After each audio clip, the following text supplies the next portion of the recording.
नमस्कार दोस्तों। 5 राज्यों में विधानसभा चुनाव हुए थे और चुनावों के परिणाम भी आ चुके हैं। असम में बीजेपी ने वापसी की है और कांग्रेस फिर से असम में चुनाव हार गई है। इसके अलावा केरल में जो गवर्नमेंट थी एलडीएफ की, वो दोबारा चुने गए हैं। सीपीआई, सीपीएम और उनके जो लेफ्ट के दलों का गठबंधन था। यहाँ पे भी कांग्रेस का जादू नहीं चला और बीजेपी को केरला में 3 सीटें मिली हैं। पौंडीचेरी में जहाँ पे कांग्रेस की सरकार थी और वो सरकार गिर गई थी, तो वहाँ पे कांग्रेस और कांग्रेस के समर्थित दलों को सीटें मिली हैं। बीजेपी को भी यहाँ पे 6 सीटें मिली हैं। इसके अलावा तमिलनाडु में बीजेपी और बीजेपी की सहयोगी एआईडीएमके चुनाव हार गई है और जो डीएमके है, स्टालिन की पार्टी, तो वो चुनाव जीत गए हैं। उनको 133 सीटें मिली हैं। इसके बाद आता है वेस्ट बंगाल, जहाँ पे पूरे देश की नज़रें थी। वेस्ट बंगाल में बीजेपी 200 से ज़्यादा सीटें जीतने का दावा कर रही थी और बीजेपी, जो कि प्रशांत किशोर ने कहा था 100 पे भी नहीं पहुंचेगी, तो बीजेपी 77 पे अटक गई है। और ममता बनर्जी की पार्टी तृणमूल कांग्रेस ने 213 सीटें जीती हैं, जो पिछली बार से भी ज़्यादा हैं। तो एक बार फिर से लोगों ने ममता बनर्जी पे विश्वास दिखाया है। ममता बनर्जी पे विश्वास दिखाने में, जो पब्लिक ने उन पे विश्वास दिखाया है, उसके मायने बहुत सारी चीज़ों में है कि जो ध्रुवीकरण करने की कोशिश की भाजपा ने और भाजपा के लोगों ने हिंदू बनाम मुस्लिम करने की कोशिश की, इन सारी चीज़ों को बंगाल की जनता ने पीछे छोड़ के विकास के और जो बंगाल के हित में है उसको चुना है। जैसे कि आप जानते हैं, बंगाल बांग्लादेश से बॉर्डर शेयर करता है और वहाँ पे बांग्लादेश से आने वाले माइग्रेंट का मुद्दा बहुत बड़ा है और बीजेपी ने इस मुद्दे को बहुत ज़ोर शोर से उठाया था, लेकिन कुछ भी नहीं हुआ। मोदी जी ने ममता बनर्जी को कई बार चैलेंज किया, कई बार उनके खिलाफ ऐसी भाषा का प्रयोग किया जो नहीं की जानी चाहिए थी।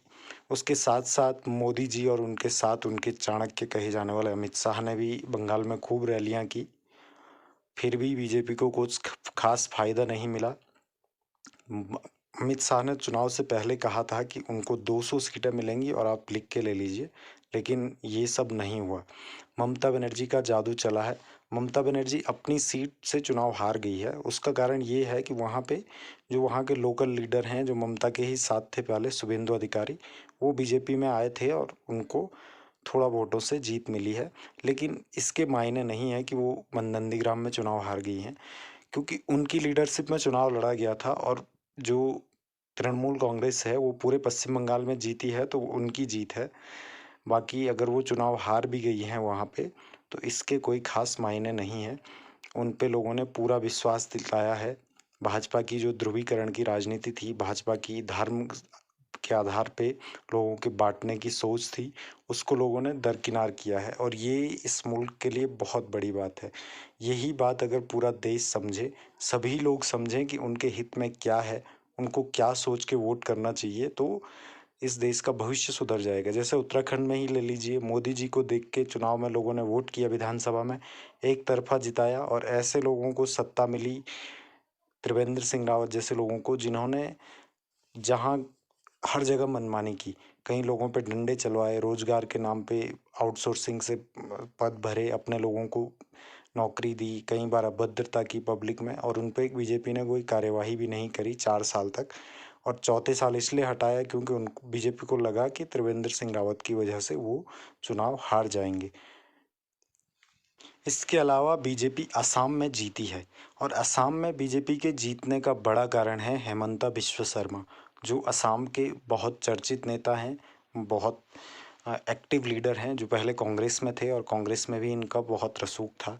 गगोई जी के टाइम पे ये कांग्रेस में काफ़ी पावरफुल थे, लेकिन बाद में इन्होंने कांग्रेस छोड़ दी और भाजपा में शामिल हो गए। तो इस बार का चुनाव जीतने के पीछे बीजेपी का सबसे बड़ा फैक्टर है हेमंता बिश्व शर्मा और आने वाले दिनों में ये हो सकता है असम के मुख्यमंत्री भी होंगे।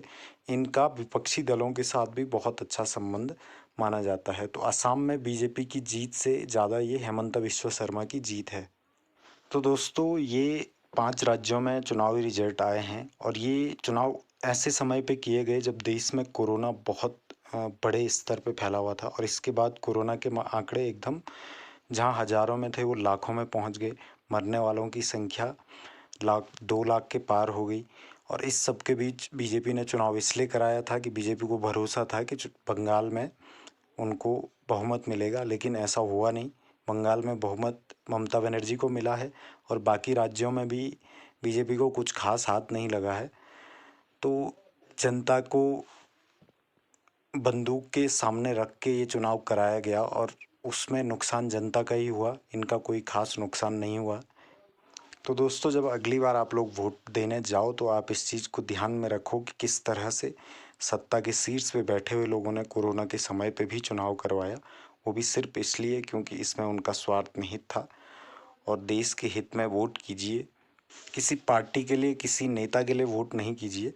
आप उनको बिल्कुल वोट मत दीजिए जो धर्म की बात करते हैं। वो सिर्फ धर्म की बात करके आपको फंसाएंगे और आपके भविष्य को गटर में डाल देंगे। तो दोस्तों, ध्यान रखिए। जय हिंद, जय भारत, जय उत्तराखंड।